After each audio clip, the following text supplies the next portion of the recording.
आदाब, इस्तकबाल है आप सबका। मैं कुर्बान अली हाजिर हूँ आज का मुद्दा लेकर। रियासत जम्मू कश्मीर में नाफिज आइन की दफ़ा 370 पर हमेशा मुल्क में वबाल होता रहा है। दरअसल आइन हिंद की दफ़ा 370 जम्मू कश्मीर को खुसूसी रियासत का दर्जा देती है। मरकज़ में बीजेपी सरकार आई तो कश्मीरियों को ये खदशा सताने लगा कि कहीं उनसे उनके खुसूसी हुकूक अख्तियारात छीन न लिए जाएं। हालांकि हाल ही में मोदी सरकार ने लोकसभा में साफ किया कि अभी कश्मीर से दफ़ा 370 हटाने का उसका कोई इरादा नहीं है। वहीं दफ़ा 370 को लेकर सुप्रीम कोर्ट के ताज़ा तरीन तबसरे से एक बार फिर बहस छिड़ गई है। अदालत उज़्मा ने यह तबसरा एक अर्जी पर समाअत करते हुए किया। अदालत ने यह तबसरा 2017 में अपने एक फैसले को लेकर किया है। सुप्रीम कोर्ट ने कहा है कि बरसों से बने रहने की वजह से अब ये दफ़ा मुस्तकिल हो गई है, जिसे हटाना अब नामुमकिन है। अदालत ने यह भी याद दिलाया कि 2017 के एक मामले में वो पहले ही इस बहस को ये कहकर ख़त्म कर चुकी है कि दफ़ा 370 अब आइन का एक मुस्तकिल हिस्सा है। आज बात सुप्रीम कोर्ट के इसी ताज़ा तरीन तबसरे के मौजू पर करेंगे। इस पर बात करने के लिए हमारे साथ एक ख़ास पैनल है। हमारे साथ जुड़ेंगे साबिक़ मरकज़ी वज़ीर और सीनियर कांग्रेसी leader professor Saifuddin Soz, BJP के कौमी तर्जमान Gopal Krishna Agarwal, National Panthers Party के लीडर भीम सिंह, सियासी तज्ज़ियाकार डॉक्टर सतीश मिश्रा और सीनियर सहाफ़ी शेख मंजूर अहमद। साथ ही हमारे साथ फ़ोन लाइन पर जुड़ेंगे नेशनल कॉन्फ्रेंस के तर्जमान मलिक याकूब। हम अपने सभी मेहमानों का इस्तकबाल करते हैं और इस पर बातचीत शुरू करें इस मौजू पर। इससे पहले आइए देख लेते हैं ये एक ख़ास रिपोर्ट।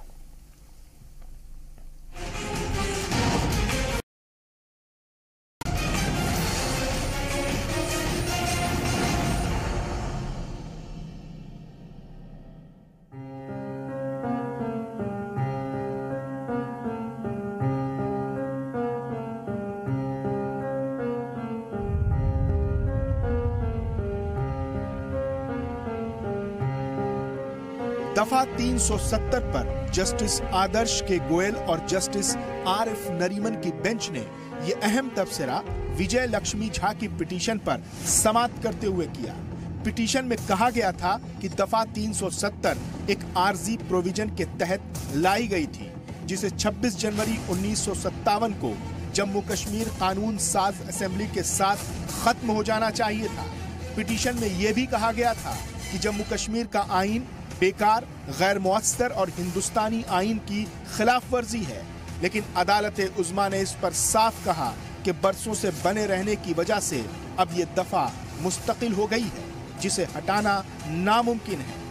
दफा 370 पर सुप्रीम कोर्ट के तबसरे का जम्मू कश्मीर की वजीर आला महबूबा मुफ्ती ने खैर मकदम किया है। महबूबा ने ट्वीट किया कि यह आर्टिकल सिर्फ जम्मू कश्मीर की इलाकाई हिफाजत ही नहीं करता, बल्कि रियासती, मजहबी, सकाफती और इंसानी सालमियत बरकरार रखने में बड़ा किरदार अदा करता है। वहीं इस फैसले का नेशनल कॉन्फ्रेंस के सदर और जम्मू कश्मीर के साबिक सीएम फारूक अब्दुल्ला ने भी खैर मकदम किया है, लेकिन साथ ही ये भी कहा है कि अब हमारी ऑटोनॉमी वापस करो। बहुत अच्छा है 370 पे वर्डिक्ट आया है, लेकिन उन्होंने कहा यह परमानेंट है 3 हफ्तों के, मगर 370 को जो खोखला बनाया है उसको वापस करना है। But for 35 हमारी यह है कि हमारी ऑटोनॉमी वापस करो। But that bigger issue is 35A hearing is going on 9th of April. 9th of April. I think that is the bigger issue. That is also an issue, but there is an also issue in that, which I can't tell you now. वहीं BJP leader Subramaniam स्वामी का मानना है कि ये supreme court का तबसरा है, फैसला नहीं। उन्होंने कहा कि दफा 370 को हटाने का अख्तियार अभी भी मरकजी हुकूमत के पास ही है। इस सुप्रीम कोर्ट का ये निर्णय नहीं है, ये एक उनका प्रतिक्रिया है, एक ऑब्जर्वेशन जिसको अंग्रेजी में कहते हैं। आज मैं ये समझता हूं कि सरकार को आज भी अधिकार है कि वो एक विज्ञप्ति जारी कर दें राष्ट्रपति के जरिए और 370 को हटा दें। अब कोई कोर्ट में जाना है तो जा सकते हैं और कोर्ट में चैलेंज कर सकते हैं, क्योंकि बेसिक स्ट्रक्चर में 370 आती नहीं है। इसीलिए हमारे पार्लियामेंट के एक बिल से भी हम इसको रद्द कर सकते हैं।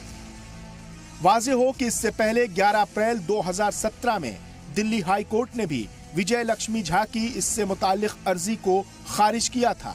ये भी बता दें कि दफा 370 न सिर्फ जम्मू कश्मीर को खुसूसी दर्जा देती है, बल्कि सूबे के लिए कानून बनाने के मामले में मरकज की ताकतों को भी महदूद करती है।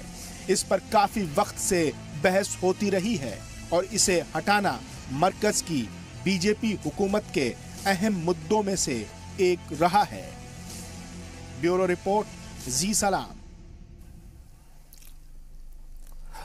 और सुप्रीम कोर्ट के इसी ऑब्जर्वेशन पर, इसी कमेंट पर, और जिस पर उसका फैसला भी आने वाला है, आज की हम ये बहस शुरू करते हैं। सबसे पहले मैं बीजेपी के कौमी तर्जमान गोपाल कृष्ण अग्रवाल साहब के पास जाना चाहूँगा। गोपाल जी, आपकी पार्टी को बने हुए तकरीबन 38 बरस हो गए हैं। आप उसका 38वां सालगिरह मना रहे हैं। बीजेपी का पहले दिन से ये मौक़िफ़ रहा है, ये स्टैंड रहा है कि धारा 370 ख़त्म होनी चाहिए। लेकिन आपने जब पीडीपी के साथ मिलकर के सरकार बनाई तो आपने कहा कि नहीं, धारा 370 बरकरार रहेगी, और जो आपका मैनिफेस्टो है, जॉइंट प्रोग्राम बना, उसमें ये बिल्कुल वाज़े तौर पे लिखा। अब सुप्रीम कोर्ट ने भी ये कह दिया है, जिसके बारे में अडवाणी जी नेहरू जी को कोट करते हुए कहते थे कि ये घिसते घिसते घिस जाएगी, बल्कि सुप्रीम कोर्ट ये कह रहा है कि ये अब पुख्ता है, मजबूत है और इसे अब हटाया नहीं जा सकता। अब क्या कहेंगे आप?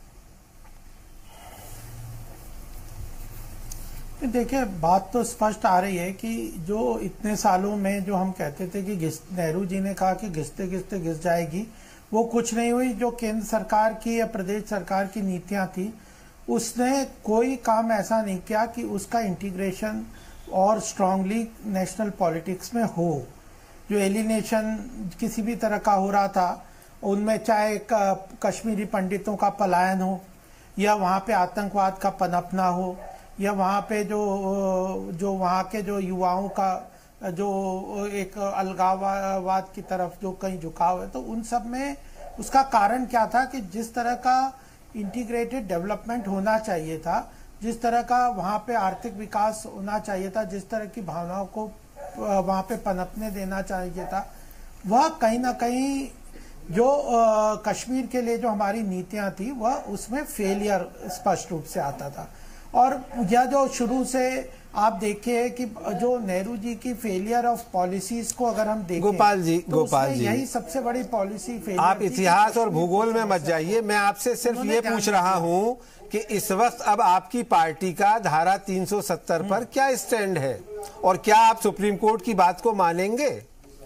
देखिए, आज नहीं, देखिए, सबसे पहली बात की जो इस वक्त तो जो कोलिशन गवर्नमेंट है हमारे साथ, उसका एजेंडा धारा 370 को अभी हटाने की स्थिति का नहीं है। और हम भी इस चीज को समझते हैं कि हटाना चाह के भी वो अभी इस परिस्थिति में धारा 370 अभी न भारतीय जनता पार्टी जब तक प्रदेश का इंटीग्रेशन नहीं होता, ऐसे हटाने से कोई उसका जो लाभ हो वो नहीं। उसके लिए जो उसका जो आर्थिक विकास करना है, वहाँ के युवाओं को रोजगार मिले, उसका इंटीग्रेशन हो, क्रॉस मजबूरी है, टेररिज्म को रोका जाए, वहाँ बॉर्डर को सील किया जाए, वह ज्यादा जरूरी है। और उसके साथ ही पहले जो कश्मीरी पंडितों का पलायन हुआ, ठीक है, उनको वहाँ पे कैसे लिया जाए, जब ये सब होंगे तभी धारा 370 के ऊपर ठीक है, बहुत मुनासिब। गोपाल जी, आज के समय में एकदम नहीं हट सकते जी। प्रोफेसर सैफुद्दीन सोज साहब हमारे साथ जुड़ रहे हैं श्रीनगर से। सोज साहब, आप सुप्रीम कोर्ट के इस ताज़ा तरीन तबसरे पर क्या कहना चाहेंगे, और क्या अब ये माना जाना चाहिए कि इसको लेकर के जो एक डिबेट मुल्क भर में पिछले 70 साल से होती रही है कि ये आइन की दफ़ा 370 रहनी चाहिए कश्मीर के लिए या नहीं? कल के 3 अप्रैल को जो डिवीजन बेंच के जज साहिबान थे, उन्होंने कहा, अपनी जजमेंट को रेफर किया। 2016 में ही हमने कहा था कि 370 जो है आरजी तो लिखा है, लेकिन ये आरजी नहीं है। गोया उन्होंने अपनी जजमेंट का हवाला दिया। इधर से आपकी आवाज़ बहुत धीमी आ रही है, तो मैं ये कहना चाहता हूँ कि इन जज साहिबान ने अपनी जजमेंट 2016 में जिन्होंने जजमेंट दिया था उसका हवाला देकर उन्होंने फिर उसमें कहा है कि ये जो 370 है, हालांकि आरजी लिखा हुआ है, ये आरजी नहीं है। और कश्मीर के लोगों का यही मानना है ये आरजी हो नहीं सकती है, क्योंकि कश्मीर के लोग वो तो कभी तस्लीम नहीं करेंगे। 370 को कश्मीर की तहजीबी ज़िंदगी में, सियासी ज़िंदगी में एक ऐसा जुज़ माना जाता है जिसको अलग नहीं किया जा सकता। और मैं आपको कहता हूं, जैसा मैंने हिंदुस्तान का आईन पढ़ा है जी, कोई और बोल रहे हैं मेरा ख्याल है, नहीं, या रिवर्बरेट आवाज हो रही है। मुझे ये कहना है कि इस वक्त 370 के तहत पार्लियामेंट के कवानीन बराह रास्त नहीं लगेंगे जम्मू कश्मीर में। उसको यहाँ की हुकूमत को पहले आपसे वो कहेंगे लोगों की तरफ से हाँ ये मंजूर है, ठीक है, तब तक नहीं होगा। सो साहब आप रहे, बड़ा फर्क है जी। मैं आपके पास आता हूं क्योंकि शायद कुछ तकनीकी खराबी है, आपको सुनने में और बात करने में कुछ दिक्कत हो रही। मैं अभी आपके पास दोबारा आता हूं। हमारे साथ जम्मू कश्मीर पैंथर्स पार्टी के लीडर प्रोफेसर भीम सिंह जी हमारे साथ हैं। कम आती है, मैं सुन नहीं पा रहा हूं। जी भीम सिंह जी, आपका क्या स्टैंड है इसके बारे में जो सुप्रीम कोर्ट का ताजा तरीन ऑब्जर्वेशन आया है और जिसमें आर्टिकल 370 को परमानेंट बनाने की बात कही है? उन्होंने कहा है कि एक मुस्तकिल है, ये आर्जी नहीं है। और बीजेपी ने भी अपना जो स्टैंड है उसको डाइल्यूट किया। अभी आपने गोपाल जी को सुना, उन्होंने कहा कि हमारी कोलिशन गवर्नमेंट है और उसके साथ हमारा कमिटमेंट है, इसलिए फिलहाल हम उस पर जोर नहीं दे रहे। आप क्या कहेंगे?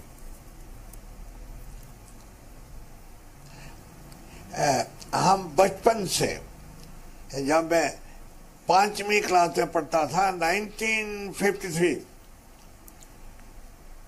उस दिन से हमको स्कूल से निकाला गया था क्योंकि हमने तिरंगा झंडा उठाया था। और उस वक्त वजीर आजम थे शेख अब्दुल्ला। वजीर आजम उस वक्त चीफ मिनिस्टर नहीं थे। आज तक भारत की लीडरशिप, कल तो हम कहते थे कि एक पार्टी है या दो पार्टीज हैं, आज जो नेशनल लीडरशिप है बीजेपी से लेकर कांग्रेस तक, सारे पूरे कौम के सामने एक्सपोज हो गए हैं। जिस जम्मू कश्मीर को महाराजा हरि सिंह, रूलर ऑफ कश्मीर, जिनको पावर थी, ब्रिटिश पार्लियामेंट ने पूरी अथॉरिटी दी थी, बाकी 575 राजाओं की तरह उन्हें भारत से जोड़ा। ये क्या बात है कि आज तक पार्लियामेंट ये अपना फर्ज नहीं निभा सकी है? आप इसको अमेंड क्यों नहीं करते हैं? 370 जिन्होंने नहीं पढ़ा आर्टिकल प्लीज पढ़िए। 370 पढ़ने के बाद पार्लियामेंट को कोई पावर नहीं है जम्मू कश्मीर पे कानून बनाने की। ठीक है, तो अब उसको तो उसकी तारीख तो सुप्रीम कोर्ट ने भी कर दी है। अब आप कह रहे हैं कि साहब इसको किसी ने पढ़ा नहीं है, आपने तो पढ़ा है, लेकिन सुप्रीम कोर्ट ने तो पढ़ा होगा। सुप्रीम कोर्ट ने जब इसकी तारीख कर दी है उसके बावजूद आपको इस पे एतराज है?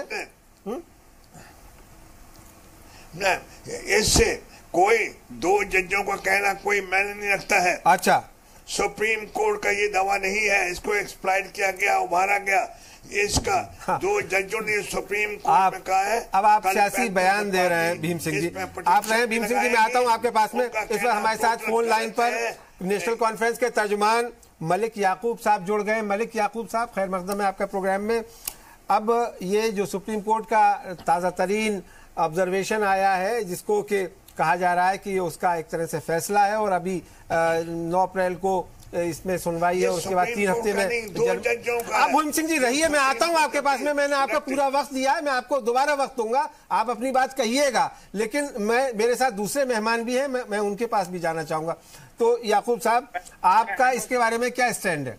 मैं हिंदुस्तान गवर्नमेंट, खासकर मोदी जी को ये बताना चाहता हूँ, जुलाई 1952 शेख मोहम्मद अब्दुल्ला साहब और नेहरू जी ने एक अकॉर्ड किया है यूएनओ में, और नेहरू जी ने एक स्पीच भी दिया है यूएनओ में।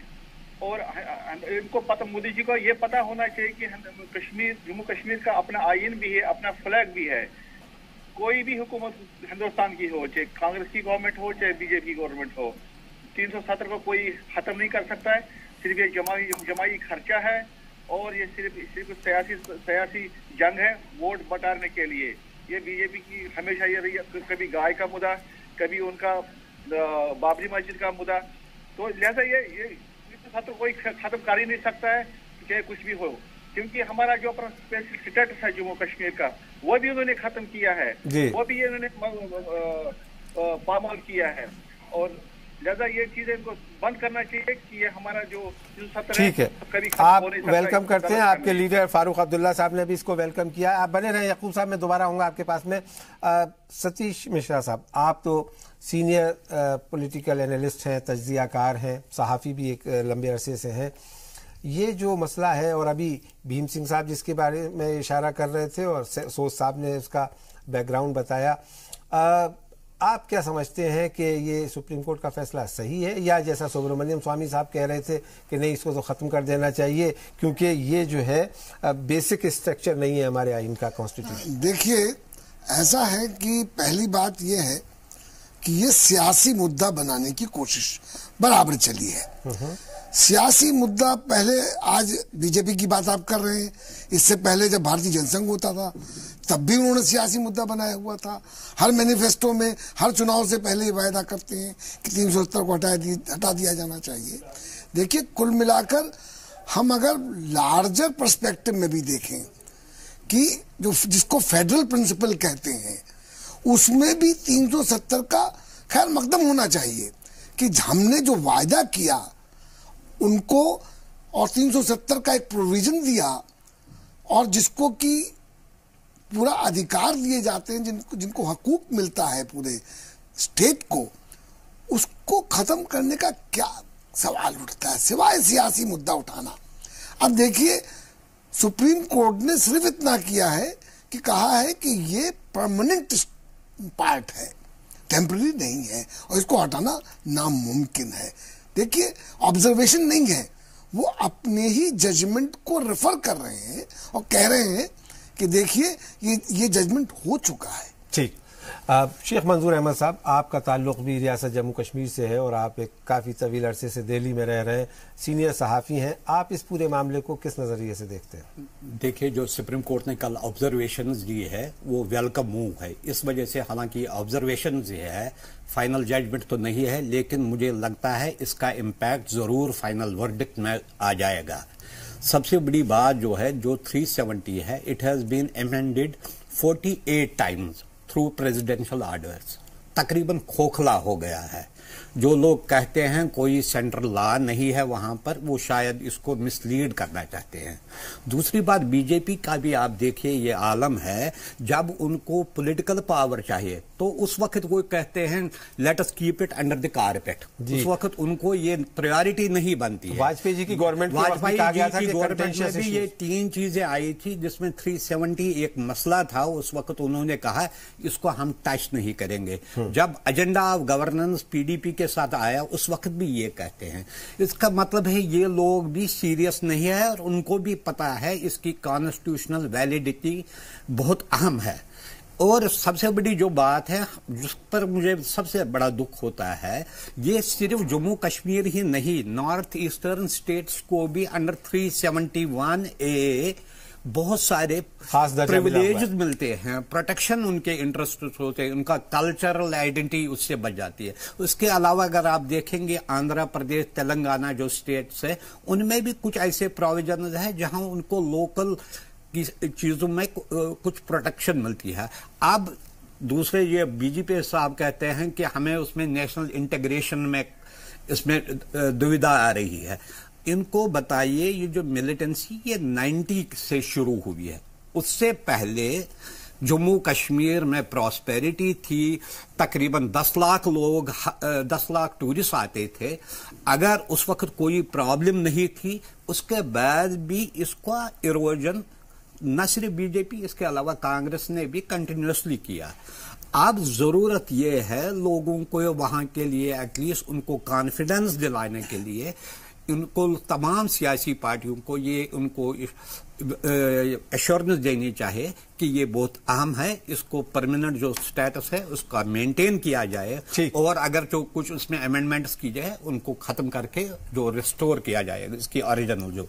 जी सोच साहब, आपको पहले बात करने में कुछ दिक्कत आ रही थी, अगर आपको कोई दिक्कत नहीं है तो मैं आपसे ये अब जानना चाहूंगा कि सुप्रीम कोर्ट के इस फैसले के बाद में अब किस तरह से एक सियासी कंसेंसस नेशनल लेवल पर हो, ताकि जो बीजेपी जो अब इस चीज को कबूल कर चुकी है पीडीपी के साथ अलायंस करने के बाद कि हम आर्टिकल 370 को खत्म करने पर जोर नहीं देंगे, ये किस बेहतर ढंग से नाफिज की जा सकती है आपकी नजर में?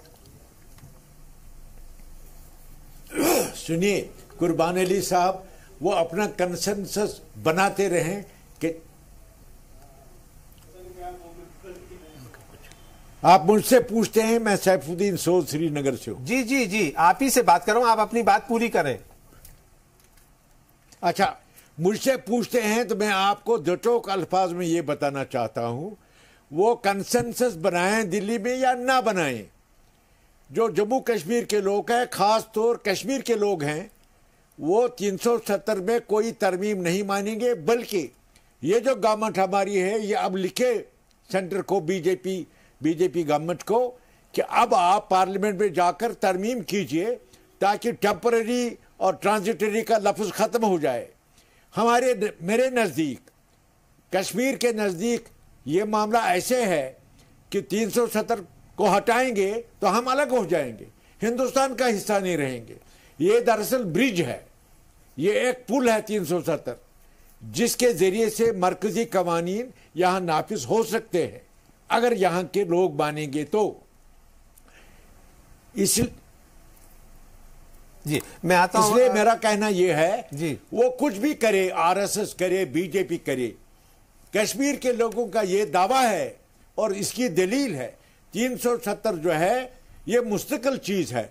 और सुप्रीम कोर्ट के जो जज साहिबान ने अभी फैसला अभी बताया, उन्होंने दरअसल 3 अप्रैल को जो उन्होंने राय दे दी, उन्होंने अपने उस फैसले को जो सरफेसी में दिया था कि ये आर्जी दफा नहीं है, उसी की पुष्टि कर दी। ठीक है, और हमारे नजदीक ये एक परमानेंट लॉ है, इसी के रूह से हम हिंदुस्तान का हिस्सा है। ठीक है, अगर दिल्ली को नहीं चाहिए 370 को खत्म करेंगे तो जम्मू कश्मीर अलग हो जाएगा। चलिए मैं सो साहब आता हूं दोबारा आपके पास, यहाँ रुकना पड़ेगा हमें एक ब्रेक के लिए, और ब्रेक के बाद हम बात करेंगे प्रोफेसर भीम सिंह साहब से और जानेंगे उनकी राय। लेकिन यहाँ एक छोटा सा वक्फा, जल्द हाजिर होते हैं, कहीं मत जाइए। जी सलाम पर बहुत ही दिलचस्प बहस हो रही है कश्मीर के ताल्लुक से।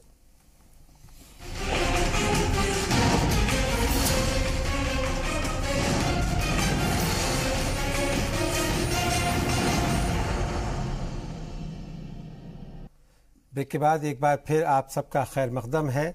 जी टीवी के प्राइम टाइम शो आज का मुद्दा में आप देख रहे हैं। आज कश्मीर पे हम बात कर रहे हैं। कश्मीर में जो दफ़ा 370 आइन के तहत उसको एक खुसूसी दर्जा दिया गया है, उसके बारे में सुप्रीम कोर्ट ने जो ऑब्जर्वेशन दिया है और इसके क्या नताइज निकलेंगे, हम इस पर बात कर रहे हैं। ब्रेक पर जाने से पहले सैफुद्दीन सोज साहब हमारे साथ थे। अब मैं भीम सिंह जी से बात ये करना चाहूँगा कि भीम सिंह जी, आपको इस पे एतराज़ है? अभी सोज साहब ने इसका पूरा बैकग्राउंड बताया कि किस तरह से ये एक ब्रिज है, आर्टिकल 370 जो कश्मीर को हिंदुस्तान से जोड़े हुए है। कश्मीर का जब हिंदुस्तान में शमूलियत हुई थी उस वक्त एक ख़ास एग्रीमेंट हुआ था, एक ख़ास शर्तें थी। आप चाहते हैं कि क्या उसको ख़त्म कर दिया जाए? लेकिन बता दूं, पहले कश्मीर का कोई एग्रीमेंट नहीं हुआ। वो नेहरू जी प्राइम मिनिस्टर थे, उन्होंने एक पार्लियामेंट में स्पीच दी थी कि हमारा रिलेशन क्या होगा। नंबर 1, जो महाराजा हरि सिंह ने बाकी हुक्मरानों की तरह 575 रूलर थे अलग अलग स्टेट्स के जो शामिल हुई, उनमें एक जम्मू कश्मीर था। एक ही किस्म का जो उसमें नहीं था साहब। 15 अगस्त 1947 को कश्मीर हिंदुस्तान का हिस्सा नहीं था। 22 अक्टूबर को हुआ है, 27 अक्टूबर 1947 को हुआ है, 15 अगस्त को नहीं था। माय डियर, कोई रियासत नहीं थी। आप बोल रहे हैं 575 नहीं थी जो पाकिस्तान के साथ गई, और 575 भी नहीं थी, 535 थी। इसके बाद 26 आप सुनिए, 26 अक्टूबर 1947 में महाराजा हरि सिंह एक्सरसाइज पावर जी और साइन किया है, जिसको कोई उंगली जिस पे उठा सकता है, एंड ही हैड पावर। अगर सुनने में है तो आप एक डिबेट रखिए। मैंने ये मामले, ये डिस्कशन यूनाइटेड नेशन में भी फेस किए हैं और पाकिस्तान में गया था पिछले साल, उसमें 3 चीजें नहीं कहा था। ये कहना चाहता हूं कि आज दफा 370 आर्टिकल जो है, it was temporary, it has lost its utility. Sheikh Manzoor sahab आपसे सवाल करना चाहते हैं और बता रहे हैं कुछ 3 चीजें थी इसमें। जी शेख साहब। भीम सिंह साहब, आप जरा ये बताइए जम्मू कश्मीर का स्टेटस 15 अगस्त 1947 से लेकर 26 अक्टूबर तक क्या रहा? और दूसरी बात, जब उन्होंने ये इंस्ट्रूमेंट ऑफ एक्सेशन पर साइन किया ताकि वो यूनियन ऑफ इंडिया के साथ, क्या उसमें ये नहीं थी कि 3 चीजें जो है, जिसमें डिफेंस, फॉरेन अफेयर्स और कम्युनिकेशन जो है वो सेंटर के पास रहेगा, बाकी जो चीजें हैं उसका सारा पावर जो है स्टेट गवर्नमेंट एक्सरसाइज करेगी?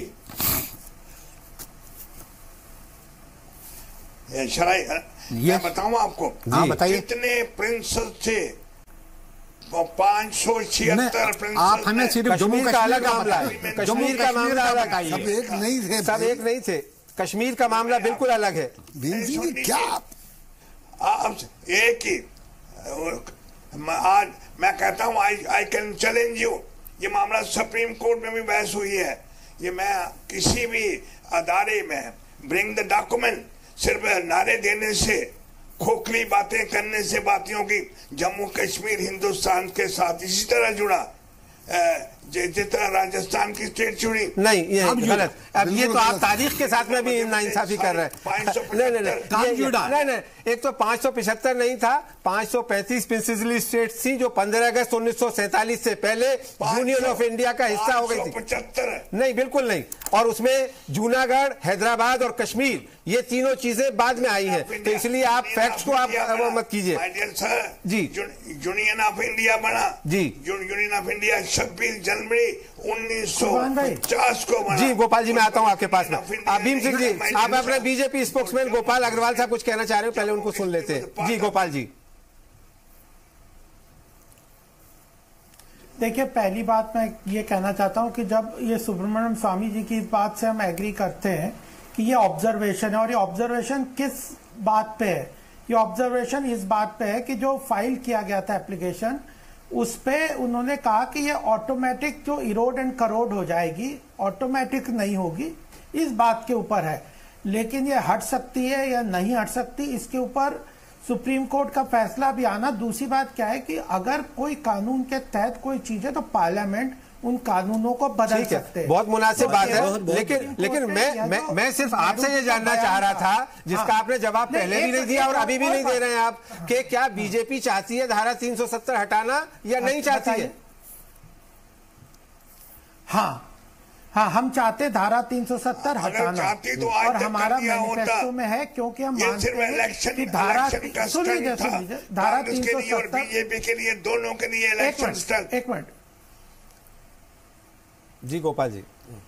हाँ, धारा 370 जो है वह इंटीग्रेशन को रोक रही है, लेकिन अब कौन सी इंटीग्रेशन, कौन सी है सामने आ रही है बातें, और हाँ अरे सुनिए, और भी जा रही बातें आ रही है, तो पता चल रहा है कि 35A उससे भी ज्यादा वो एक सेग्रीगेशन का, इंटीग्रेशन को रोकने वाला इशू है, जिसको कि ठीक करना। और 35A में तो वहां के नागरिकों का अपना, 35A पे अभी फैसला आना बाकी है, तो वो जब आएगा तब उस पर बात करेंगे। सुप्रीम कोर्ट ऑलरेडी माफी के साथ आपसे, लेकिन सैफुद्दीन सोज साहब को जाना है, हटा सकता है इसको। जी, मैं सोज साहब आपका फाइनल कमेंट लेना चाहूंगा इस पूरे मामले में, कि अब इसके बाद सुप्रीम कोर्ट के इस कमेंट के बाद, ऑब्जर्वेशन के बाद, क्या फैसले का इंतजार करेंगे आप हतमी तौर पे, या इसके पहले भी आप कुछ और सजेस्ट करना चाहेंगे सेंट्रल गवर्नमेंट को या अपनी पार्टी को भी?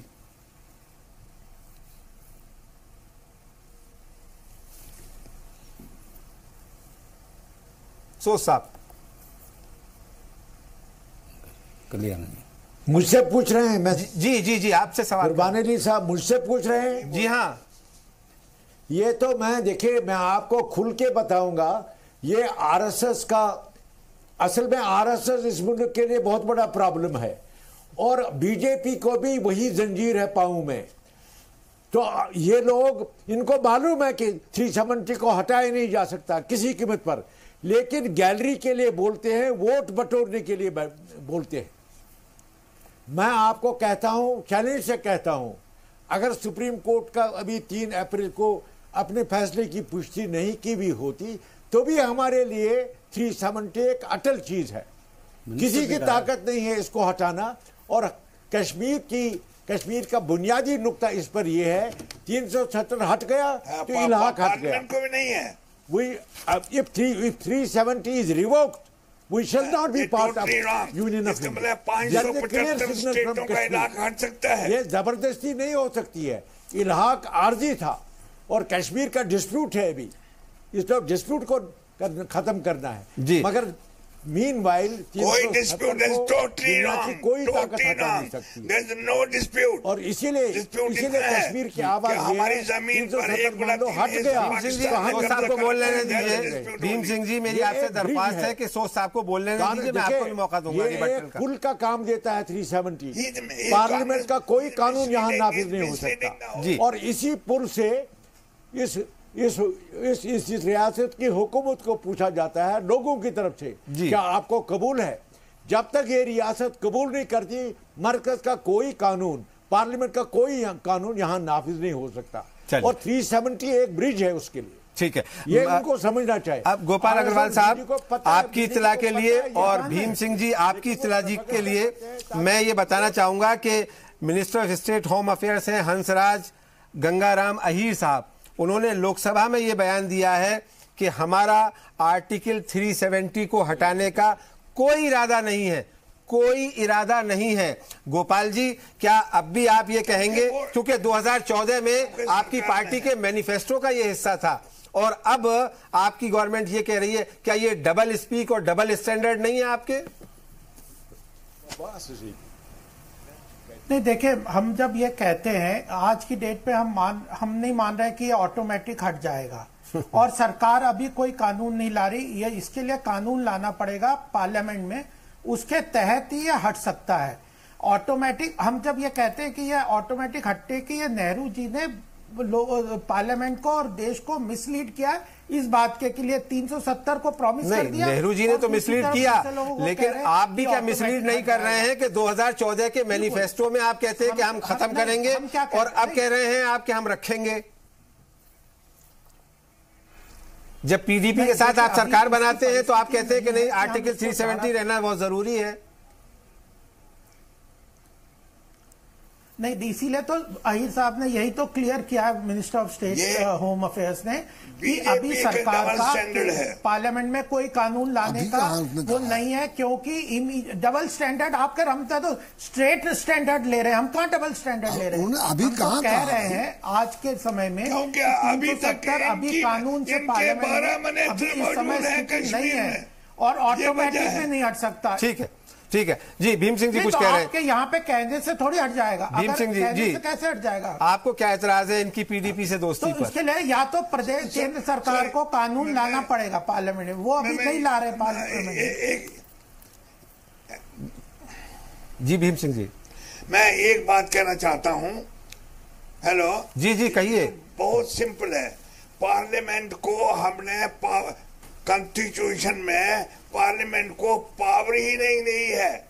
370 के बारे में सिर्फ हिंदुस्तान के राष्ट्रपति को पावर है। आर्टिकल 370 में प्लीज रीड इट। पार्लियामेंट मजबूर है।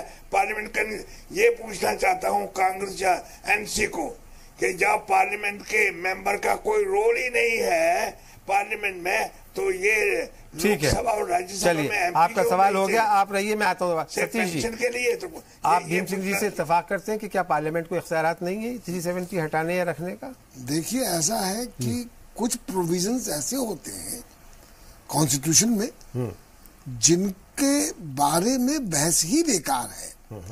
देखिए, अगर सुप्रीम कोर्ट इस बात को पहले कह चुका है कि परमानेंट हिस्सा हो रहा है, इसको हटाना नामुमकिन है। तो आप कोर्ट की बात को भी मानने को तैयार नहीं है। आप ये कह रहे हैं कि political system can change the fundamental character of the constitution, it can't. अब देखिए जो 370 है वो एक परमानेंट स्ट्रक्चर का पार्ट सा होता जा रहा है। अब उस पर बहस कर करके सियासी मुद्दा बनाकर वोट बटोरना है तो आप कुछ भी कहते जाइए। देखिए बात सही है कि कश्मीर के अवाम को हमको साथ लेके चलना है कि नहीं चलना है, इस बात पर बहस होनी चाहिए। ठीक। शेख मंजूर अहमद साहब, बार बार ये कश्मीर की तरफ कुर्बान भाई एक छोटी सी बात कहना चाहता हूँ। जी कहिए। एक बात कहना, छोटी 30 सेकंड। जी मैं ये कह रहा हूँ कि हाँ, वोट कौन बटोर रहा है? जो 370 को रखने की बात कर रहे हैं वो बटोर रहा है या जो हटाने की बात कर रहे हैं? जो हटाने की बात कर रहे हैं। अगर व्यू है तो कोई ना कोई तो उसको एक्सेप्ट करेगा। वो एक्सेप्ट कर रहे हैं उसको हटाने की बात, उनके लिए वोट करेंगे। नहीं, आपने तो अपने मैनिफेस्टो में कहा था 2014 के इलेक्शन में, राजनीति से कैसे जोड़ सकते? आपको याद दिलाऊं 2014 के आपके इलेक्शन मैनिफेस्टो में कहा गया है कि आर्टिकल 370 को आप स्क्रैप करेंगे, आप खत्म करेंगे। लेकिन जब आप पीडीपी के साथ हुकूमत बनाते हैं तो तब आप एजेंडा ऑफ गवर्नेंस में कहते हैं कि 370 को नहीं हटाया जाएगा। तो ये आपके पॉलिटिकल कंपल्शंस हो सकते हैं, लेकिन ये आपकी जो लाइन रही है जनसंघ के जमाने से उसके खिलाफ जाता है। जी शेख मंजूर अहमद साहब, मैं आपसे तो हम तो एक्सेप्ट कर रहे हैं पॉलिटिकल कंपल्शन के तहत हम 370 नहीं हटा पा रहे। ठीक है, बस तो बहुत शुक्रिया, बहुत उम्दा, बहुत शुक्रिया आपका इस बात को कबूल करने के लिए। शेख मंजूर साहब, हाँ, हिंदुस्तान की हुकूमत ने हमेशा जब भी कश्मीर के साथ बातचीत हुई पहले दिन से, जरूरत भी नहीं है, they don't have a guts to do it। अच्छा ठीक है, मैं आता हूं आपके पास भीम सिंह जी, आप बने रहिए। एक स्पेशल अरेंजमेंट हुआ कश्मीर का जो भारत के साथ में मिलाव हुआ और उसके साथ एक स्पेशल कंडीशंस जोड़ी गई। नोमेनक्लेचर था जिसको बाद में हटा दिया गया, लेकिन आज भी कॉन्स्टिट्यूशन में ये वाज़े तौर पर है कि आर्टिकल 370, और ये एक गारंटी है कश्मीरियों को उनके स्पेशल राइट्स के बारे में, उनके स्पेशल प्रोटेक्शन के बारे में। अब जब इसको जद पहुंचाने की बात होती है तो क्या आपको लगता है कि आम कश्मीरी जो हिंदुस्तान का शहरी है, वो इस मुल्क में रहना चाहता है, फ़ख्र के साथ रहना चाहता है, वो रह पाएगा? देखिए, अगर आप देखेंगे ये 370 का जो मसला है, ये जैसे सोल साहब ने कहा, ये एक कड़ी है जो state Jammu and Kashmir state को रेस्ट ऑफ द इंडिया के साथ मिलाता है, और इस कड़ी को मजबूत करने की जरूरत थी। लेकिन ओवर द ईयर्स इसको क्या किया गया, डाइल्यूट किया गया। आप एक और चीज देखिए, अगर आप देखेंगे वाजपेयी जी के जमाने में वो एक बहुत स्टेट्समैन टाइप के आदमी थे। जब वो आप जम्मू एंड कश्मीर को सिर्फ इसका एक हिस्सा है, ये it is a dispute also with Pakistan. उसमें जब हम देखते हैं लार्जर इंटरेस्ट में वाजपेयी जी के और मुशर्रफ के दरमियान जो बातचीत हो रही थी, और जिसमें तकरीबन दोनों कंट्रीज इस पर पहुंचे थे कि 4 पॉइंट फार्मूला एक्सेप्ट करेंगे, उसमें यही था कि दोनों साइडों, दोनों parts of Jammu and Kashmir को ऑटोनॉमी दी जाएगी। जो बाद में डॉक्टर मनमोहन सिंह ने कहा है कि we can not change borders but we can make them irrelevant. और वही, अगर वही बात है, वो 370 की ही बात है कि आके जो जम्मू कश्मीर के लोगों के साथ कॉन्स्टिट्यूशन में गारंटी दी गई है, लोग लीडरान ने दी है, इसको रेस्टोर किया जाए, तो इससे जेन्युइनली लोग भी इसको समझेंगे कि गवर्नमेंट ऑफ इंडिया में जो लोग बैठे हैं या पॉलिटिकल पार्टीज के जो लोग हैं, वो जेन्युइनली कश्मीर के लोगों के प्रॉब्लम्स को एड्रेस करना चाहते हैं। इसलिए ये बहुत जरूरी है, इसका मेंटेन किया जाए और जो डाइल्यूशन है उसको खत्म किया जाए। भीम सिंह जी, मैं आता हूं आपके पास कि क्या आपकी नज़र में आर्टिकल 370 ही सबसे बड़ा कंटेंशियस इश्यूज है हिंदुस्तान और कश्मीर के बीच में मेल मिलाप के लिए, या इसके अलावा भी आपके पास कोई फॉर्मूला है? भाई साहब, ये कश्मीर नहीं है, ये जम्मू कश्मीर है, जिसमें लद्दाख भी शामिल है। नंबर 1 फार्मूला ये है, मैंने सजेस्ट किया भारत के नेताओं को भी, और करना पड़ेगा कि आर्टिकल 370 को अमेंड करना पड़ेगा। Don't destroy it, amend it, give power.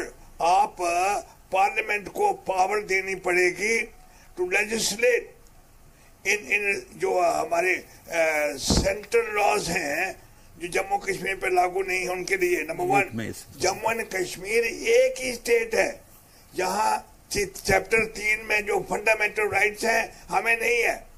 Bhim Singh को फंडामेंटल राइट नहीं है, 8 साल जेल में रहा, मैं खुद रहा इनकी जेल में, जो ये कहते हैं कि हमने 370 कितने, ये सिर्फ कश्मीरियों के साथ नहीं, जम्मू के साथ हुआ, लद्दाखियों के साथ हुआ। इसलिए एक ही रास्ता है कि आर्टिकल 370 को अमेंड करो। पार्लियामेंट को पावर होनी चाहिए, जो पार्लियामेंट के से पावर छीन रखी है, दी नहीं है। 35A खुद कोलैप्स कर जाएगा, आगे नहीं जाएगा। लेकिन जम्मू एंड कश्मीर के लोगों को फंडामेंटल राइट जो पूरे हिंदुस्तान के लोगों को है, वो मुझे क्यों नहीं है, बाकी कश्मीर छोड़िए आप, मुस्लिम हिंदू का सवाल नहीं है। चलिए, आपने बहुत मुनासिब बात कही जी। भीम सिंह जी, यहाँ रुकना होगा मुझे एक छोटे से ब्रेक के लिए, हम जल्द हाजिर होते हैं। जम्मू कश्मीर में दफा 370 पर हमारी ये बहस जारी है, लेकिन यहाँ रुकना होगा एक छोटे से वक्फे के लिए, कहीं मत जाइए, जल्द हाजिर होते हैं।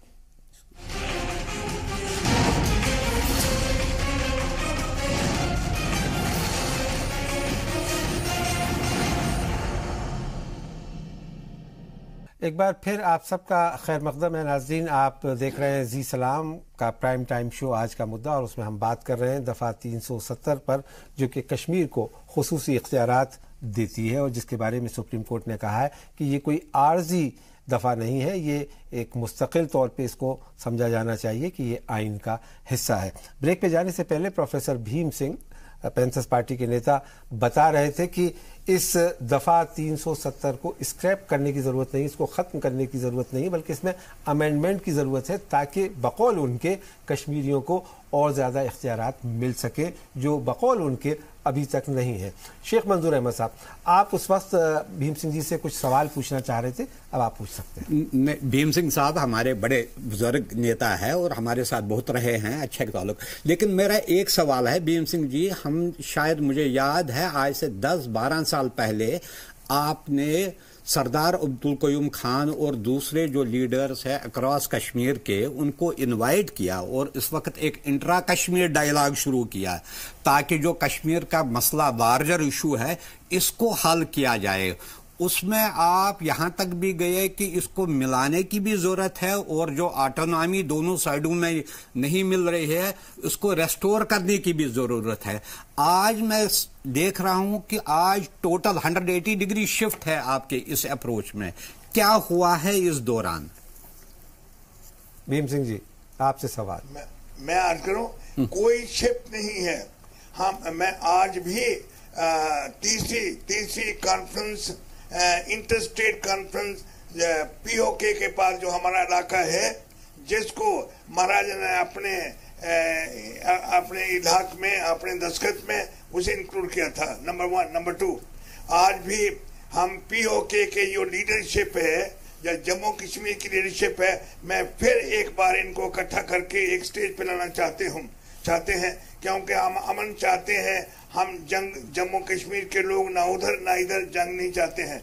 नंबर 3, मेरा ये मानना है और यही होगा कि जम्मू कश्मीर में आपको आर्टिकल 370 को अमेंड करना होगा, ताकि पार्लियामेंट, हिंदुस्तान जिसके साथ महाराजा हरि सिंह ने अपने हाथ से विलय किया, और आज तक हमें अधिकार, हमें मानव अधिकार नहीं है, फंडामेंटल राइट आज भी मुझे कश्मीर के अंदर नहीं है।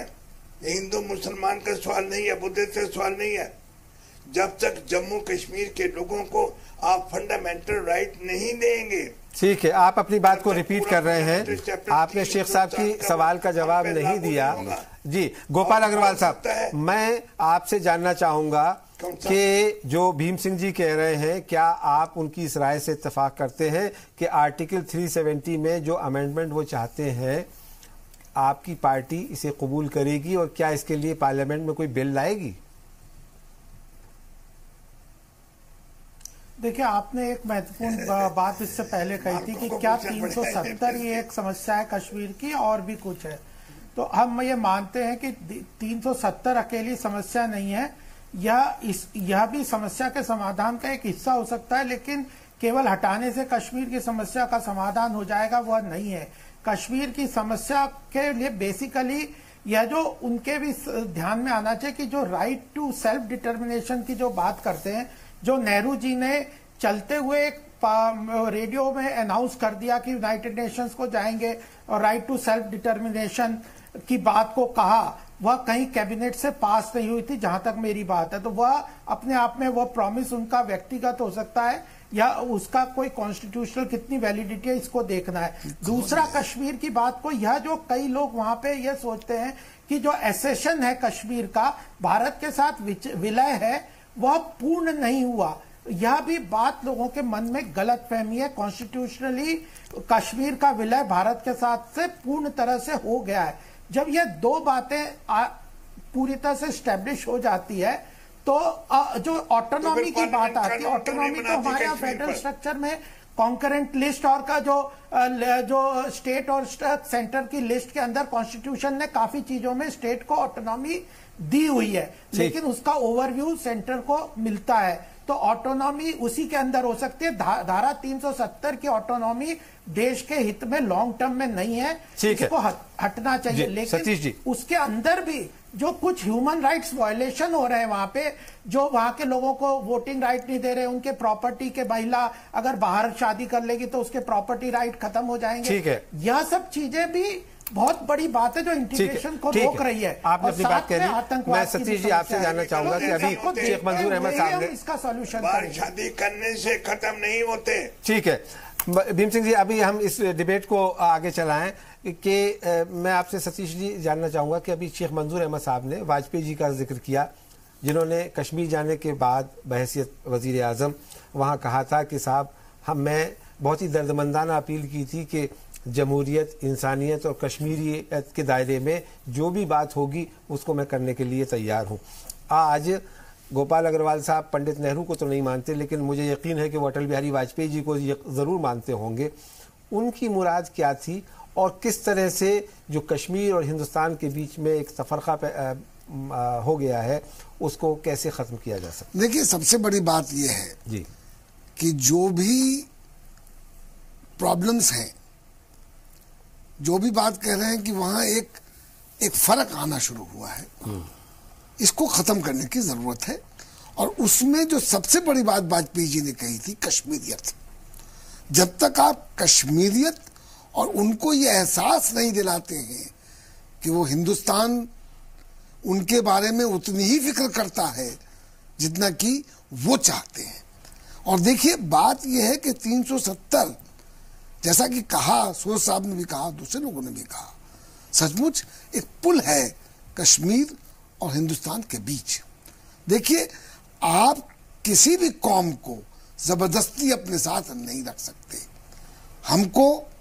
हम बड़े हैं, हमको उतना ही बड़ा जिगर चाहिए, दिल चाहिए कि हम समेट सकें, अपने साथ लेकर चल सकें, उसकी जरूरत है।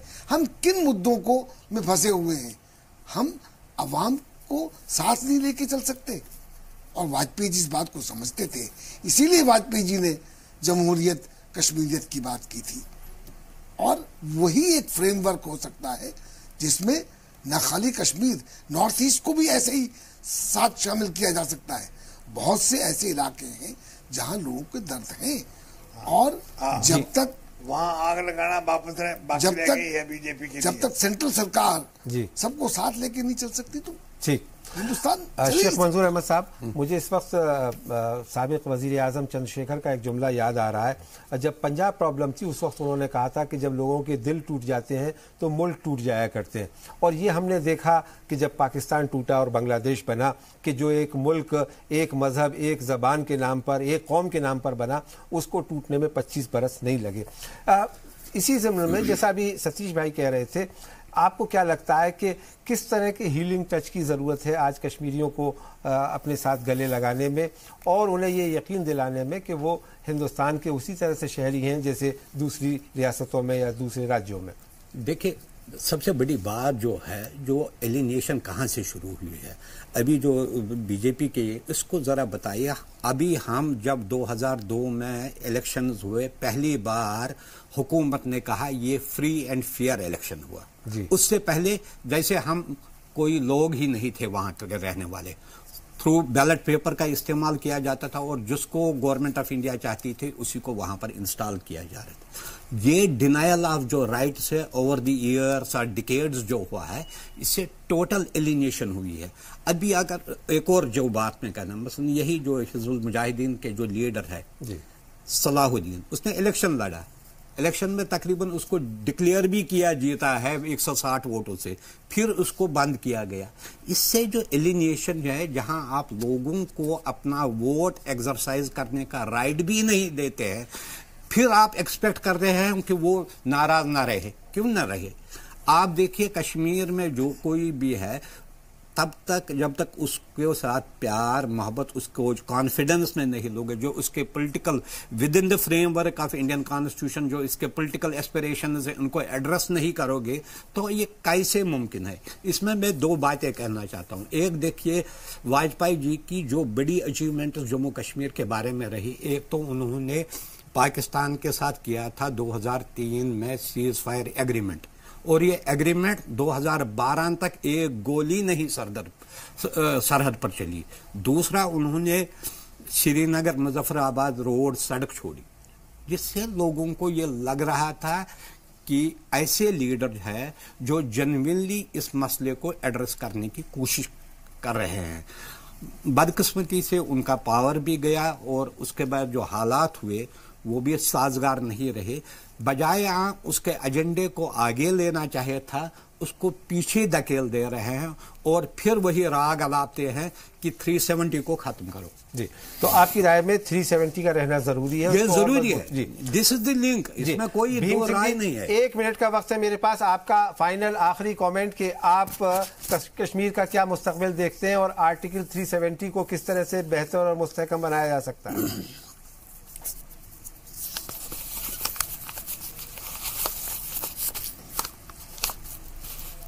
किसको पूछ रहे हैं? आपसे, जल्दी।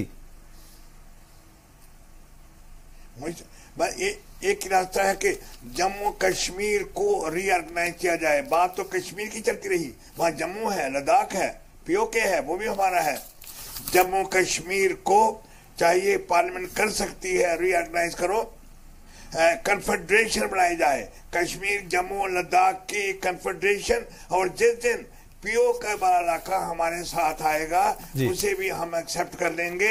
एक रास्ता है। नंबर 2 कि धारा 370 में इमीडिएट संशोधन अमेंड करो कि पार्लियामेंट को पावर है जम्मू कश्मीर के बारे में जितने सेंट्रल कानून है उनको बनाने का। भीम सिंह जी, जो 48 प्रेसिडेंशियल ऑर्डर्स आए हैं वो कैसे आए हैं? शेख साहब, अब मेरे पास वक्त की कमी है, मैं इस वक्त और ज्यादा इस सिलसिले में आपकी से बात नहीं हो पाएगी, यहाँ हमको इजाज़त लेनी पड़ेगी। लेकिन एक इतना तय है कि आज के इस डिस्कशन में पैनल के सभी लोगों का ये मानना था कि आर्टिकल 370 रहना चाहिए। ये हिंदुस्तान को कश्मीर से जोड़ने और मजबूत करने में एक पुल का काम करता है और शायद सुप्रीम कोर्ट ने भी उसी की तरफ इशारा किया है और इसीलिए आज दफ़ा 370 को, आइन की दफ़ा 370 को और ज़्यादा मजबूत और मुस्तहकम किए जाने की ज़रूरत है। मेरे साथ इस प्रोग्राम में इतना ही, इजाज़त दीजिए, आदाब।